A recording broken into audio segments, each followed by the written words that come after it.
இலங்கைக்கும் இந்தியாவுக்கும் இடையில் குறிப்பாக வடக்கு மாகாணத்தினுடைய கடற்பிரதேசங்களில் தமிழக மீனவர்களுடைய உள்நுழைவு என்பதும் இலங்கையினுடைய ஈழத்து கடற்பிரதேசங்களிலே தொழில் செய்கின்ற இலங்கை மீனவர்களுடைய பிரச்சனையும் ஒரு நீண்ட காலமாக அவர்களுக்கு இடையிலே இருக்கின்ற மன எண்ணங்களில் பாரிய இடைவெளிகளை உண்டாக்கிய வண்ணம் இருக்கிறது. காரணம், தமிழர்கள் யுத்தத்தாலும் பாரம்பரியமாக கடலுக்குள் இறங்க முடியாமலும் கடற்படை சிங்கள இராணுவம் போன்றவற்றால் அவர்கள் தடுக்கப்பட்ட காலங்களில் சரியான முறையிலே அவர்கள் தொழில் செய்ய முடியாமல் இருந்தார்கள். அந்த தொழில்களை மேற்கொள்ள முடியாமல் இருந்த காலங்களிலெல்லாம் தங்களுடைய வறுமையோடு வாழ்ந்தவர்கள் இடப்பெயர்வு, தங்களுடைய தொழில்கள் வலைகள் வள்ளங்களை இழந்தமை, இதனால் ஒரு நீண்ட கால அடிப்படையிலே தொழில் செய்யக்கூடிய புதிய தொழில்நுட்பங்களை இதுவரை அவர்கள் கைக்கொள்ளாமை போன்ற காரணங்களால் மனமுடைந்து போயிருக்கிற இந்த சூழலில் மீண்டும் ஒரு சற்று சாதுவான ஒரு சமாதான சூழல் ஒன்று இங்கு உருவாக்கப்பட்டிருக்கிற நிலையில் இந்திய படகுகளுடைய வருகை என்பது இங்கிருக்கிற மீனவர்களுடைய தொழில்நிலைகளை பெரிய அளவிலே பாதித்திருக்கிறது. குறிப்பாக அவர்களுடைய மீன் உற்பத்திகளான பவளப்பாறைகள், கண்டமேடைகள் மிக அழிவுக்கு உட்படுத்தப்பட்டிருக்கின்றன. அதிலும் பேதுரு கண்டமேடை என்பது ஆசியாவிலேயே அதிகமான மீன் உற்பத்திகளுக்கான ஒரு பெரிய இடமாகவே பேசப்படுகிறது. பருத்தித்துறையினுடைய அந்த பேதுரு கண்டமேடை, மன்னாரினுடைய கண்டமேடை என்பதுதான் இலங்கையிலேயே அதிகூடிய மீன்களை உற்பத்தி செய்கின்ற இடம். இவ்வாறு இங்கு உற்பத்தி செய்யப்படுகின்ற மீன்கள் தான் பெருக்கமடைந்த நிலையிலே இந்தியாவினுடைய கடலை நோக்கி இந்த மீன்கள் நகருகின்றன.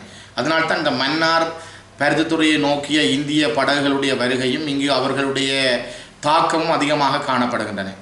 ஒரு கடல் எல்லைகளுக்கு இடையிலே இந்த கடல்கள் எவ்வாறு பிரிக்கப்பட வேண்டும், ஒரு நாட்டினுடைய சர்வதேச கடல் எல்லை என்பது எவ்வளவு என்ற சூழ்நிலைகள் வித்தியாசப்பட்டிருந்தாலும் கூட இலங்கைக்கும் இந்தியாவுக்கும் இடையிலேயே 18 கடல் மைல் தூரங்கள் தான் இருக்கின்ற பொழுது ஒரு நாட்டுக்கும் இன்னொரு நாட்டுக்கும் இடையில் உள்ள கடல் எல்லை 18 கிலோமீட்டர்களாகத்தான் கடல் மைல்களாகத்தான் தீர்மானிக்கப்படுகின்றது.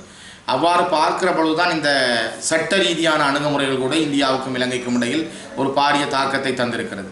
இது ஏற்கனவே இந்தியாவுக்கும் இலங்கைக்கும் இடையிலே இருந்த சில கச்சதீவு ஒப்பந்தங்கள் மற்றும் மீன்பிடி ஒப்பந்தங்கள் போன்றவற்றை மையப்படுத்தி ஒரு குறிப்பிட்ட வடபகுதியின் கடற்கரைகளிலே இருந்து இவர்கள் கடலினுடைய ஒரு எல்லை வரைக்கும் சென்று தொழில் செய்யக்கூடிய நடைமுறைகளை 2 நாட்டு மீனவர்களும் முதலில் மனோரீதியாக ஏற்றுக்கொள்ளுகின்ற சூழல் உருவாக்கப்பட வேண்டும். அவ்வாறு உருவாக்கப்படுகிற பொழுதுதான் இந்த ஈழத்து மீனவர்களும் தமிழ்நாட்டு மீனவர்களும் ஒற்றுமையாக இந்த கடலிலே தொழில் செய்ய முடியும். ஈழத்தமிழர்கள் என்பவர்கள் தமிழ்நாட்டு தமிழர்களுடைய தொப்புள்கொடி உறவுகள். அவர்கள் எங்களுக்காக, எங்களுடைய இன விடுதலைக்காக தங்களை அர்ப்பணித்திருக்கிறார்கள். பல பேர் உயிர் நீத்திருக்கிறார்கள். இன்றும் ஈழத்தமிழர்களுக்காக பேசுகின்ற ஒரே ஒரு குரல் வளமாக வல்லமையாக இருப்பவர்கள் தமிழ்நாட்டு தலைவர்கள், தமிழ்நாட்டு சகோதரர்கள். ஆகவே இந்த விடயத்திலும் வாழ்வாதார விடயத்திலும் தமிழ்நாட்டு சகோதரர்கள் இதனை ஒரு பெருமனதோடு புரிதலோடு இதனை கையாள வேண்டும். இந்தியாவில் இருந்து வருகின்ற ஒவ்வொரு நாகப்பட்டினத்திலிருந்து ராமேஸ்வரம் வரை அவர்களுடைய கடல் பிரதேசங்கள் பெருமளவில் பவளப்பாறைகள் எல்லாம் அழிக்கப்பட்டு விட்டன. இங்கேயும் கூட நெடுந்தீவை அண்டியிருக்கிற, கச்சதீவை அண்டியிருக்கிற பெருமளவான பவளப்பாறைகள் அழிக்கப்பட்டு விட்டன.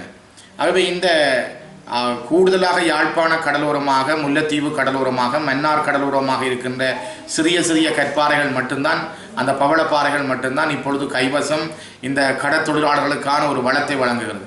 இவையும் அளிக்கப்பட்டால் எதிர்காலத்தில் இந்த மக்களுடைய வாழ்வே சூனியமாகிவிடும்.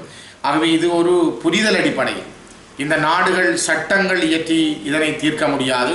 இந்த நாடுகளுக்கிடையில் இருக்கின்ற புரிதலும் மீனவர்களுக்கிடையில் இருக்கின்ற புரிதலும் இதனை வெகுவாக தீர்க்கப்பட வேண்டும். இது பேசிக்கொண்டு இருக்கின்ற ஒரு விடயமாக இல்லாமல் இதனை தமிழ்நாட்டினுடைய தமிழக முதலமைச்சர் அவர்களும் வடக்கு மாகாணத்தினுடைய முதலமைச்சர் அவர்களும் சந்தித்து பேசுவதன் மூலமும் அதே நேரம் இந்தியாவினுடைய தலைவர்களுக்கிடையிலே ஏற்படுகிற புரிதல்களோடவும் இதற்கு தீர்வு காண முடியும் என்று நாங்கள் நம்புகிறோம்.